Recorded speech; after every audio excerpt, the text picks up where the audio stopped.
किसी परिपथ में 5 एम्पियर धारा 8 सेकंड तक प्रवाहित की जाती है। तो जो धारा किससे लिखते हैं? आई से लिखते हैं, वैद्युत धारा।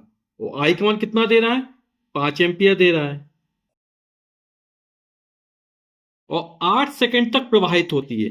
जो समय स्मॉल टी का मान दे रहा है वो हमको 8 सेकंड दे रहा है। इस समयांतर में परिपथ से कुल कितने इलेक्ट्रॉन गुजरते हैं? यानी कि परिपथ से गुजरने वाले इलेक्ट्रॉनों की संख्या, और किससे लिखी जाती है? स्मॉल एन से लिखी जाती है। स्मॉल एन का मान हमको ज्ञात करना है। बोले कितने इलेक्ट्रॉन गुजरते हैं। आगे कह रहा है यदि परिपथ का प्रतिरोध 20 ओम हो। परिपथ का प्रतिरोध कितना दे रहा है? 20 ओम दे रहा, यानी कैपिटल आर का जो मान है वो हमको 20 ओम बोल रहा है। तो उसमें उत्पन्न ऊष्मा की गणना कीजिए। उत्पन्न ऊष्मा यानी कैपिटल एच का जो मान है वो हमको ज्ञात करना है। तो हमें परिपथ से कुल कितने इलेक्ट्रॉन गुजरते हैं यानी स्मॉल एन का मान हमको ज्ञात करना है। आप लोग जानते हैं इलेक्ट्रॉनों के स्थानांतरण के कारण ही आवेश उत्पन्न होता है, और आवेश के कारण वैद्युत धारा प्रवाहित होती है। तो आवेश क्यू बराबर कितना होता है? स्मॉल एन इंटू ई। ठीक, तो हमें इलेक्ट्रॉनों की संख्या ज्ञात करनी है, और इलेक्ट्रॉनों की संख्या एन बराबर कितना हो जाएगा? ई बटे में चले जाएगा, यानी क्यू अपॉन ई हो जाएगा। ठीक, अब क्यू क्या है? आवेश है। हमें आई दिया, टी दिया, तो आप लोग जानते हैं क्यू बराबर क्या होता है?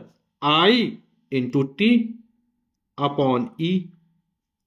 मान रख देते हैं। आई का मान कितना है? 5 एम्पियर है। स्मॉल टी का मान कितना है? 8 सेकेंड है। ई क्या है? इलेक्ट्रॉन पर आवेश, और एक इलेक्ट्रॉन पर आवेश कितना होता है? 1.6 गुणे 10 की घाते -19 कूलाम का ऋणावेश होता है। 8 पंच 40 हो जाएगा। दशमलव हटाएंगे, एक जो और बढ़ा देंगे, ये होगा 400 बटे 16 गुणे 10 की घाते -19 ऊपर पहुंचे तो प्लस का 19 हो जाएगा। 16 दूनी 32, 8 बचा रहेगा, 80 हो जाएगा। 16 पंचे 80, तो 25 गुणे 10 की घाते 19, ये इलेक्ट्रॉनों की संख्या निकल आई। दशमलव यहां मान 25 को क्या लिख सकते? 25.0 लिख सकते हैं ना। दशमलव एक स्थान खिसकाएंगे तो यहां पर एक और बढ़ जाएगा, यानी एक जोड़ देंगे तो हो जाएगा 2.5 गुणे 10 की घाते 20। तो स्थानांतरित इलेक्ट्रॉन जो है कितने इलेक्ट्रॉन गुजरते हैं तो उसकी जो संख्या निकलेगी वो निकलेगी 2.5 गुणे 10 की घाते 20 मान लीजिए, या ये आंसर, दोनों ही आंसर सही है। ठीक, फिर हमें उत्पन्न ऊष्मा यानी कैपिटल एच का मान भी ज्ञात करना है। तो परिपथ में उत्पन्न ऊष्मा कैपिटल एच या डब्ल्यू बराबर होता है वी आई टी। ठीक है, वी आई टी होता है। तो हमें आई पता, टी पता, वी तो पता नहीं है ना। तो ओम के नियम से वी बराबर होता है आई इंटू आर। क्या होता है? वी बराबर आई आर होता है ओम के नियम से। तो वी की जगह आई आर रखेंगे तो आई गुणा आई कितना हो जाएगा? आई स्क्वायर। तो आई स्क्वायर आर टी। आप इस सूत्र का डायरेक्ट भी प्रयोग कर सकते हैं, एच बराबर आई स्क्वायर आर टी रख सकते हैं। ठीक है, तो यहां पर जो आंसर निकलेगा वो किसमें निकलेगा? जूल में निकलेगा। ठीक, मान रख देते हैं। आई का मान कितना दिया गया है?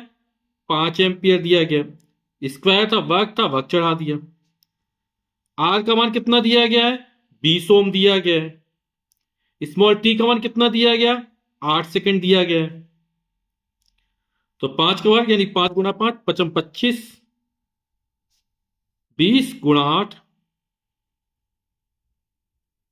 25 का 8, 25 अट्ठे 200 हो जाएगा, और 200 में 20 का गुणा करेंगे तो 2 दूनी 4, ये हो जाएगा 4000। 25 अट्ठे 200, और 200 दूनी 400, और एक जीरो बढ़ाए 4000 हो जाएगा। तो 4000 जूल। तो परिपथ में उत्पन्न ऊष्मा का मान कितना निकलेगा? 4000 जूल निकलेगा। ठीक है, और यदि आपको पूछा जाए आंसर कैलोरी में चाहिए, है ना, तो 1 कैलोरी बराबर होता है 4.18 जूल। या 4.2 मान सकते हैं नियरली। और जब कैलोरी में ज्ञात करना पड़े क्या करेंगे, 4.2 का भाग कर देंगे, ठीक है। तो ये किस में उत्तर आएगा, तब उत्तर कैलोरी में आएगा।